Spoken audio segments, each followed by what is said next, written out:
National Library Conference in the Netherlands, international track. Establish where you are, Eric. This is where I am, and I'm here together with Louise Overgaard from Denmark. I'm so happy and honored to have you here, Louise. We're going to talk about kids, digital inclusion, a festival, digital festival in Denmark. There's lots of things to talk about, but first about you. I have some crazy news. You were in a motocross club. You sold vegetables at a market, but you also have anthropology. What else? Yeah, what did you study? Theology. You studied. You love rock music. Your dogs are named after Star Wars characters. And most of all, what I love most of all is that you're a fellow pirate. I have a pirate here to talk to. What more can I want? We have like half an hour, a little less, no time to wait. And then hopefully we get some questions in the chat. People, I will say it in Dutch as well. Stuur je vragen in the chat. Send your questions in the chat. And I will see them on my screen on the right here. And I'll put them to Louise. Louise, I know Louise from Aarhus, of course, where we met ages ago, I think. That was a long time ago. A long time ago. Setting up the idea of Doc One, and I know from day one you have been a pioneer in the whole digital transition and working with kids and doing your work as few people can on the planet. So you have the floor. Share your presentation and take us away.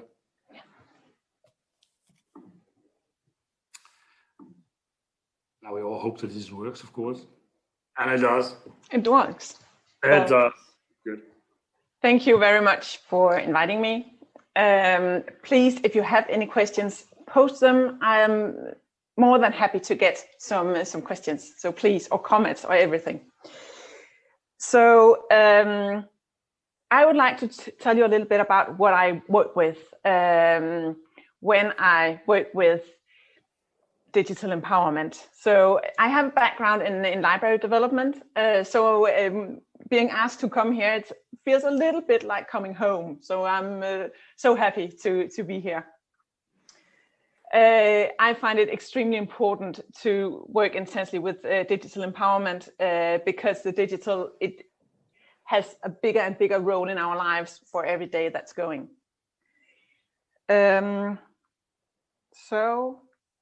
No, one moment. No. I just have a problem with it just worked. So technique, that is like a very stupid thing. It's always a thing, isn't it? Yeah, it is. I can't change. Share them again. Share your slides again, maybe. Oh, so I was just wondering. Yeah, there you go. Yeah. So I was just wondering how many of you regularly meet questions about digital development that you can't answer or that you can't see the consequences of. I can see I meet them every day. I work as an director for a digital festival. I am the chair of an NGO called Coding Pirates, where we create IT creative activities for 7 to 17-year-olds. And I work in this field with digitization every single day. And I still don't know how to answer all these questions coming up every single day. So for instance, well, we all know Trump. We also everybody know that the social media have decided not to have Trump online. Is that a good thing or is that a bad thing? Is it a good thing that we can't hear all the conspiracies, or is it a bad thing for democracy? That is a vital societal discussion that we need to take. 5G. As far as I know, Denmark is right now the only country where there has not been violence to the equipment, the 5G equipment. There are huge groups of people being afraid of 5G. Is that because it's dangerous? Is that some kind of conspiracy? How do we as people, as a community, how do we relate to 5G? And by the way, they have already started to research on 6G, just for a curiosity. And how about chatbots?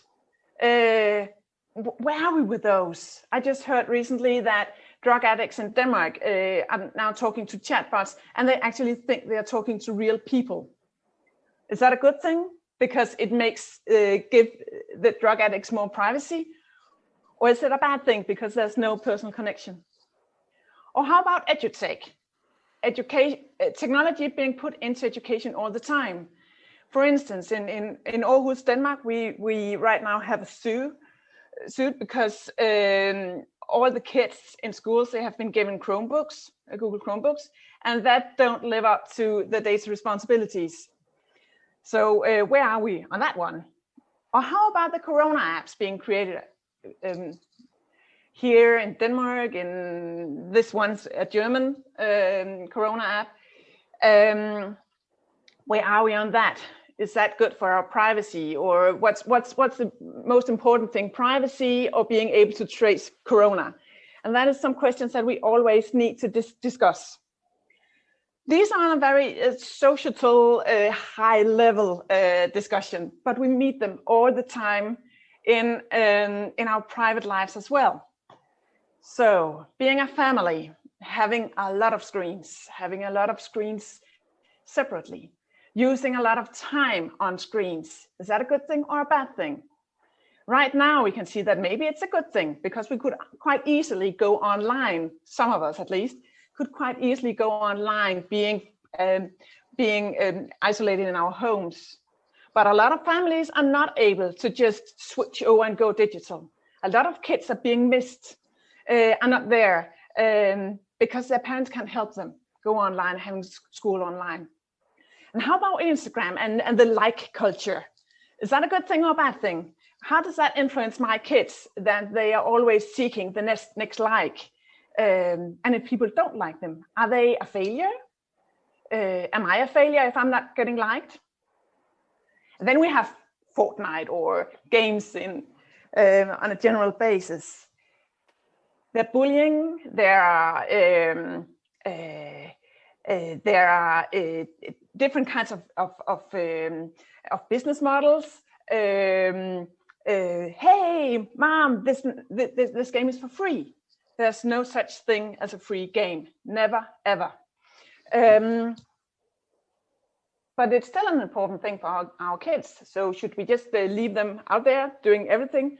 Or should we maybe involve ourselves? And then we have the whole online thing. I don't know with you, but I have been drinking quite a lot of gin and tonics online, having Friday bars or something like that, just to keep some kind of social life through this Corona pandemic. But what does it do to our relations that we are doing everything online? So technology influences all of us, and we need to make sure that we have everybody on board. It's not a good thing that we only have the people who are like very good at using the digital technologies.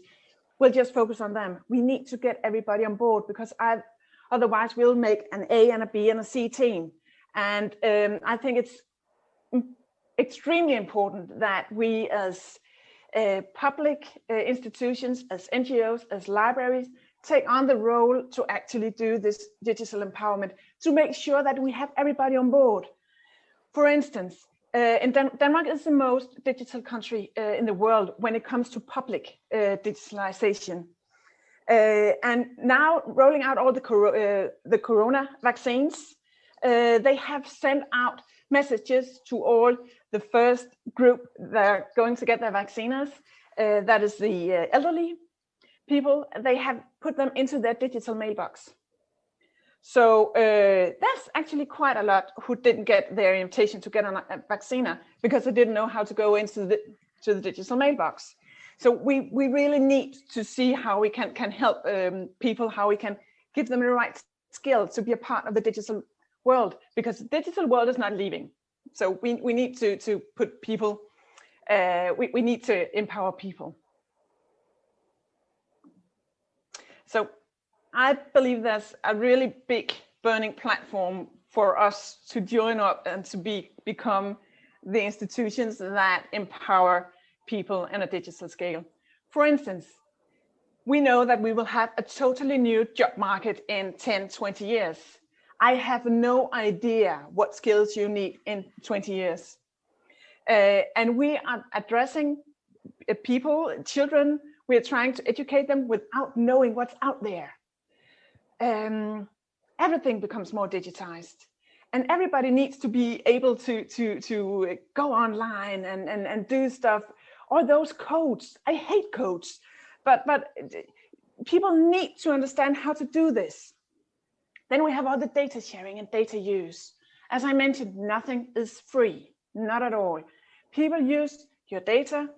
Maybe it's a good thing, maybe it's a bad thing. I'm one of the people thinking that GDPR, that is really, really annoying, but it's also really, really, really, really important. And everybody needs to understand what it means when we share things. What does it mean when I share my my information? What does it mean when I share 1,000 pictures of my kids growing up? What does that mean for my kids? What does it mean when I log on to a public computer at the library and someone comes and copy your information? All those things we need to know and need to be able to understand. And then, of course, there's the business models, as I mentioned. Nothing is free, never, ever. I work a little bit together with the National Police in Denmark about cyber crimes, and we can see that crime is changing into a lot of microtransactions where kids, young people, they are pushed into doing illegal microtransactions. And we can also see that the market for doing online crime by doing online shopping crimes, that is increasing. Private sales, for instance, that is increasing quite a lot. So that is a burning platform because it is everybody that is that needs to be empowered digitally. So a thing that I'm really interested in is trust, because I think that is one of the things that is fundamental in our communities. And as you can see, Denmark and the Netherlands, we are very high on the trust scale. And that is essential for being good communities, as far as I believe, because that makes us work together. That makes us have the glue to keep us together as a society. And that makes us being able to talk to each other, to have partners, to do new things together. We can also see here that countries that we normally compare ourselves with, for instance, Germany and UK, only 22% of people in Germany and UK believe that they can trust each other. And in Brazil, it's like 3%. So that is like a really good thing that we have so much trust in our countries, and we should really, really use that. But it's also a problem. So I found this picture on Instagram yesterday. The note, it says, "The key is under the doormat." Everybody knows that it's really, really stupid to put that note there. But how often do we not put a note exactly like that one online? And if we always trust everything going on in a global world where we can see that, for instance, I'm not saying that Brazilians are cheating more than others, but with having a mistrust in that high compared to the mistrust we have in our countries, then we have a burning platform to do something about it, to make sure that our citizens are equipped to work, to go online. So, okay, we are in libraries, we're used to working with empowerment, both when it comes to reading, understanding, democracy, news, etc. So what's the difference here? The difference is speed. Because the technological development is going so fast. The artificial intelligence 2 years ago is not nearly the same as artificial intelligence today. These kids meeting a humanoid robot 2 years ago, they would meet an entire other robot today. So everything is changing. The importance and the role of the tech giants is developing extremely rapid. The way that fake news, disinformation is spreading is going extremely fast. And there are some things within disinformation that makes it more easy to be shared and known than actual facts. So things are going so fast that we can't do this on our own. We can't make our own single service and say, hey, we can manage to empower the users of our library or our NGO. We need to join forces in order to keep up with the speed. And that's actually what I do all the time, what I do. I do partnerships and I do new formats because I don't think that we can do anything. Of course we can do anything by ourselves, but I don't think we can keep up with the importance of digital empowerment alone. We need to work together with a lot of different people within the library sector, between library sectors and NGOs, companies, etc. And I think it's very important not to say these kinds of partners, they don't match us because they are in a totally other sector than us. Because if we do that, we miss important knowledge from that sector. So across sectors and new formats, we need to figure out how to be able to reach people in other ways, and maybe also sometimes in ways where it doesn't take that much of resources from us to do something for our citizens and our library users. So when I work with doing events or festivals or happenings or different kinds of services, I work with 3 purposes or entrance points. I think it's very important to start by creating curiosity. Hey, what is that? That looks cool. Or that looks stupid. Or that is quite annoying. What are you actually doing?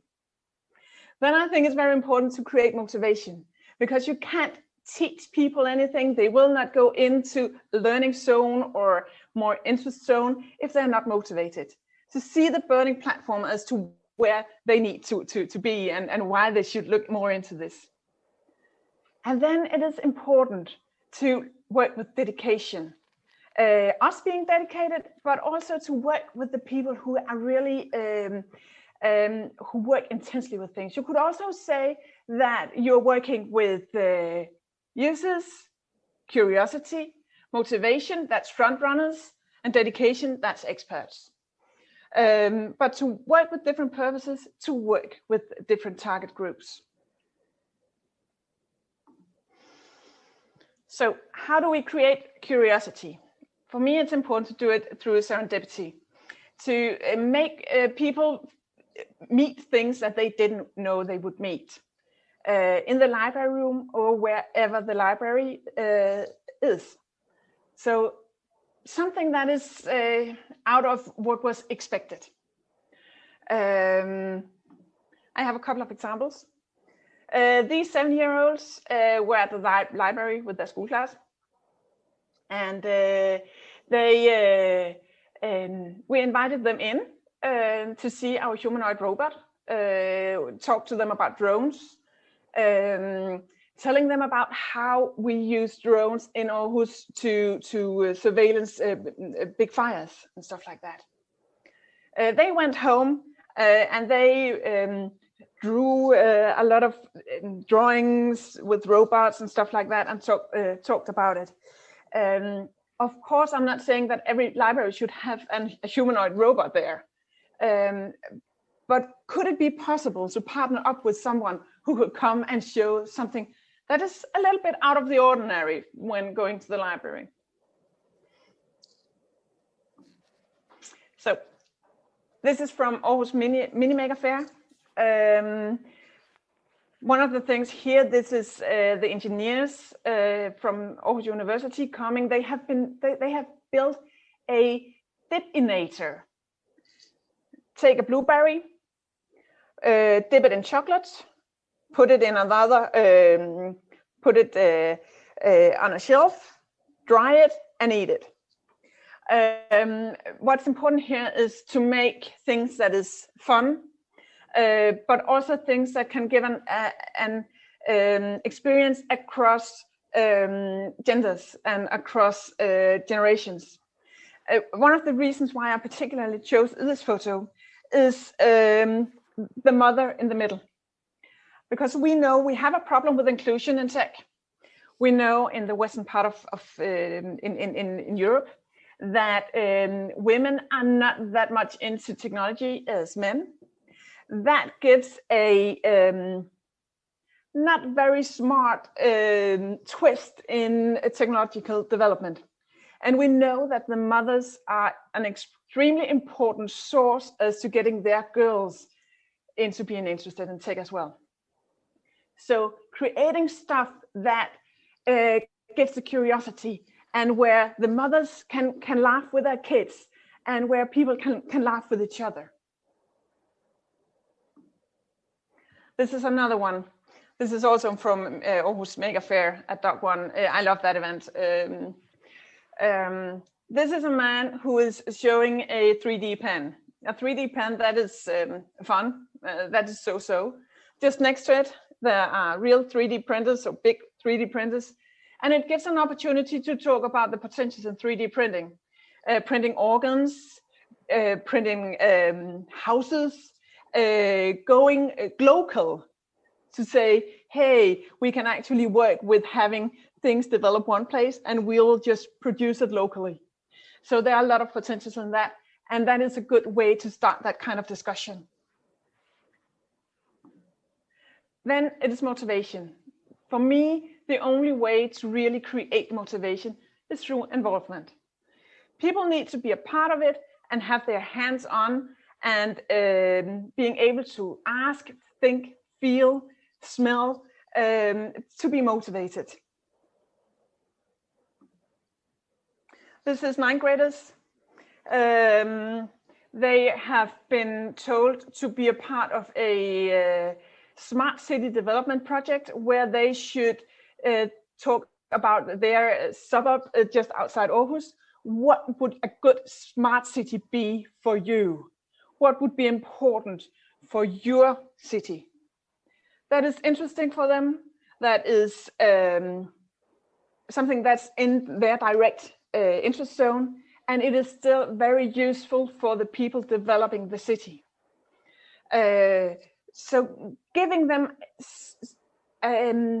the opportunity to speak, giving them the opportunity to be a part of it and to say their opinions is extremely important, to give them the motivation. And another one that is like a very new one.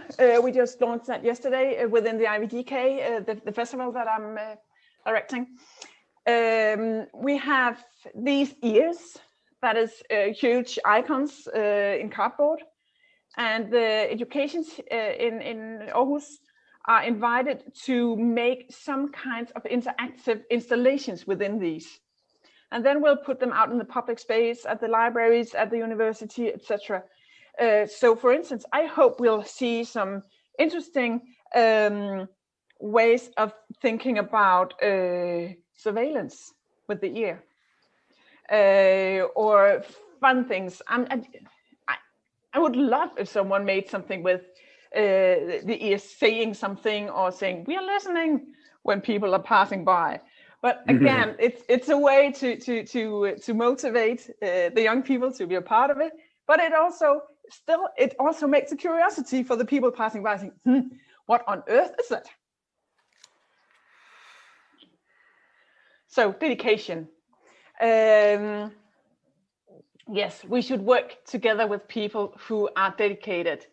It's not necessarily the way that we should be the ones as libraries to say we have to have services that where we can educate experts or the very dedicated people, not at all. But if we make sure to work together with people who are very dedicated, we can make such good offers and such good formats for people to get curious and get motivated. So this guy in the white t-shirt, he's a nerd. He's a fantastic nerd. He loves building things. He knows extremely much. Here he has built some kind of a vehicle, and he's showing it. For some, he can say, "Hey, I've built this. This is fun," and people can just try to drive it around a little bit. Then someone will come and say, "How did you build that?" And yet some others will come and say, "Hey, what language did you use to program that?" And then we have a totally other discussion. And having the nerds, having the dedicated people on board, you are able to have the conversations with so many different people. And I think that's very important. So another one, not saying at all that I am an expert, but I actually thought very much about taking that makeup on to do this presentation today. But this is me a whole weekend at Doc One talking about face recognition. I personally believe that face recognition is super cool when I have to unlock my computer on my phone. I personally think it's really, really scary what they're doing in Hong Kong with facial recognition. And we need to discuss that. Going around talking to people about face recognition, looking like that, people thought, some said, "Hey, your makeup went wrong." Yeah, it did. But I could get a lot of people trying face recognition. Some, it was just fun. A fun fact was that in Denmark, the trend is right now that the boys, they have long hair, but the face recognition, or the AI behind it, it only knows boys as being short-haired. So everybody was girls in Denmark that weekend, and that's actually very interesting with the biased data. But that made it possible to talk firsthand with the kids or people. Hey, what are you doing? Into actually quite detailed discussions about what does face recognition actually mean? How are we going with this? What do we need to discuss? And the only thing that took was a little bit of paint and a free face recognition program. I like it. So I'll come with a couple of examples from what I do a little bit more in detail. Louise, you have 3-4 minutes. Yeah, wow. Just a quick warning. Yeah, that's fine. So Coding Pirates, that is my baby. We started off in 6 years ago. We thought that we needed to have an IT creative service for kids around Denmark. And now we have departments all over Denmark where kids and volunteers, they meet up every week as going to scouts. They're going to IT creative events or workshops. And they do everything from programming, building, showcasing, talking about hacking, cybersecurity, stuff like that, all around Denmark.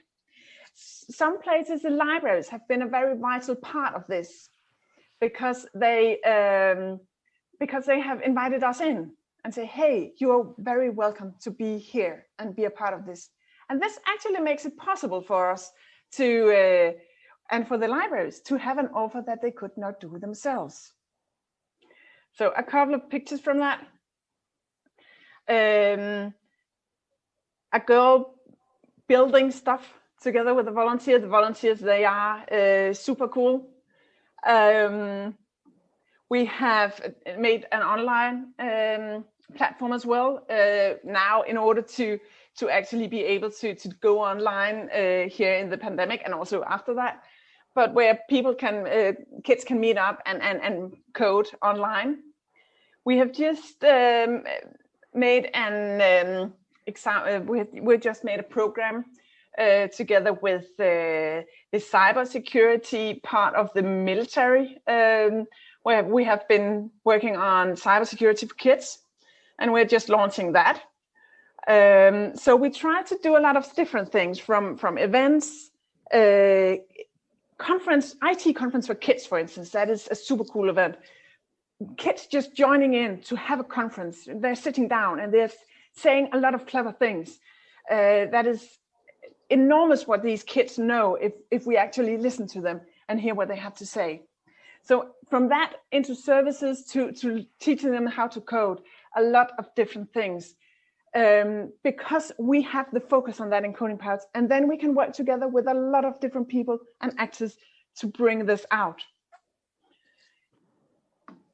Another example from this summer, everything was closed down, and then the government decided that we needed to have some activities in Denmark for all the Danes staying in Denmark because of the pandemic.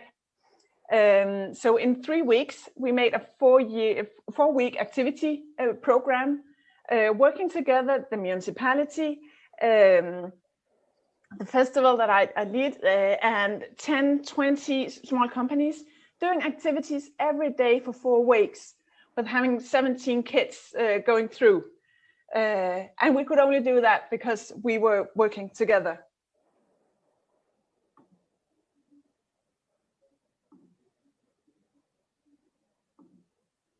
And then there's Internet Week Denmark, where we work on putting people first in a digital age. We have a lot of ordinary conferences and meetings and stuff like that, but we really make sure that we have different formats as well. Here we had a couple of students programming a beauty score detector. And well, I think Maria, she's quite annoyed with having the red numbers here, but it was a good way to again begin to talk about face recognition. And making say, how do we track people's feelings? Or here, we had people being able to fly with drones throughout Doc 1 for the whole weekend. Also a way to have it in their hands, and also to talk about drone technology. And also the involvement. Having another ways of formats for discussing things.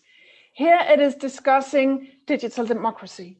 How can we actually talk together to do the best digital ways of living together? So just to finish up some of my points, we have a vital role to play in digitally empowering people in our societies. And we have the burning platform right now, and here we need to do it now. But we can't do it on ourselves because the speed is too high with the development. We need to partner up. We need to find alliances. We need to see how we can take this to the next level. So we need to open our organizations. Basically, we need to be able to invite people in to say, you know something that we don't know. And hit it, maestro, take it away, do something with this. And we need to work with different formats and dissemination. I know that there's a lot of good things going on in the library sectors with doing great services within digital empowerment. We need more, and we need different kinds of services. And then try to create a framework and add flexible content.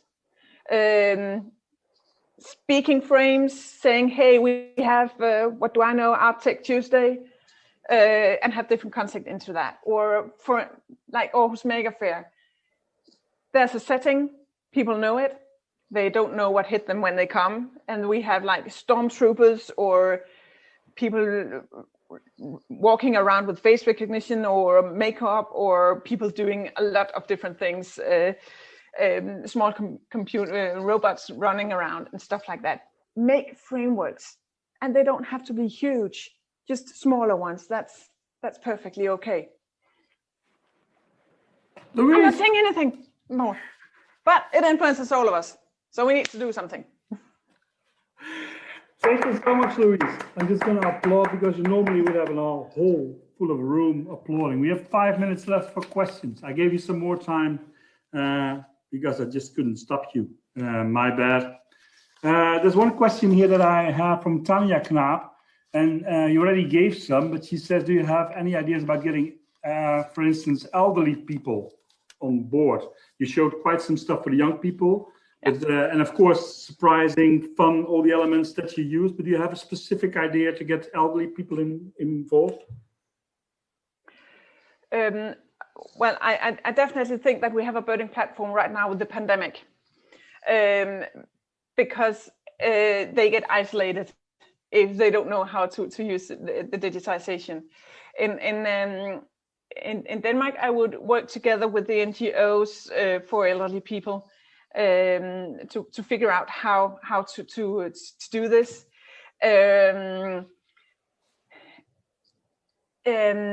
Elderly and granddaughters, for example, doing things across generations could be one thing. Also to talk more about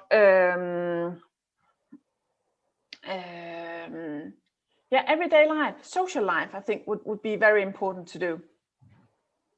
The whole democratic processes that are going on in the world is something that we definitely need to talk. There are so many questions, I cannot ask them all. What I think is important, one of the key elements of what you're saying is we cannot do it alone. We need to work together, which requires skills, different skills librarians, the community librarian skills that come in. How would you define, if you go to a partner, how do you find the offer for the library? You say, okay, I'm bringing in this to the equation and to make it work. What do you recommend librarians to bring to the table?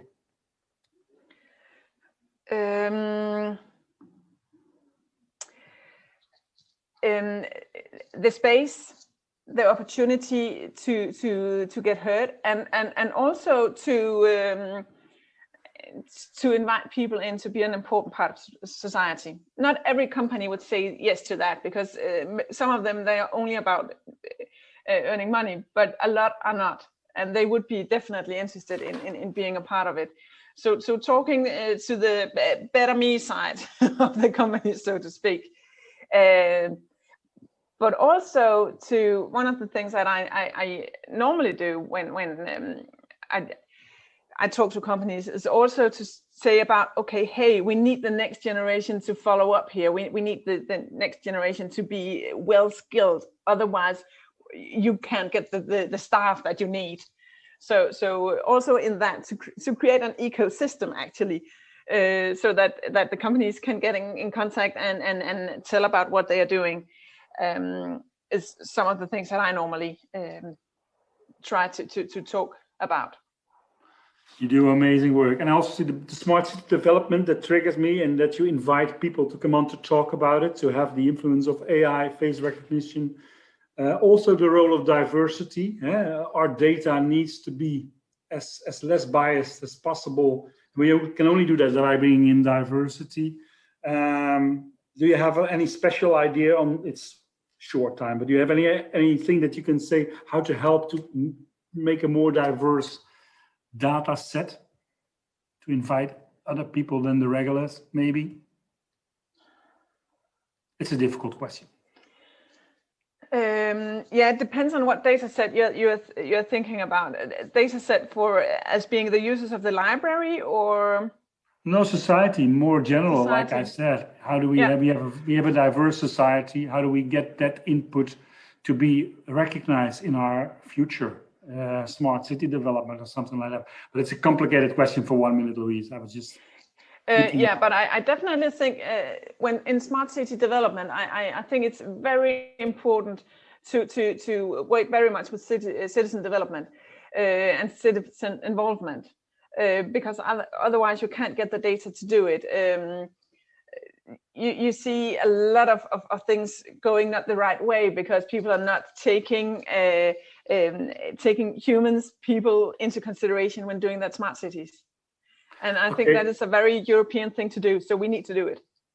Thank you so much, Louise. I see I have to go. Thank you so much for your time, for your welcome. beautiful presentation. And I'll talk to you soon. Talk to you soon. Bye.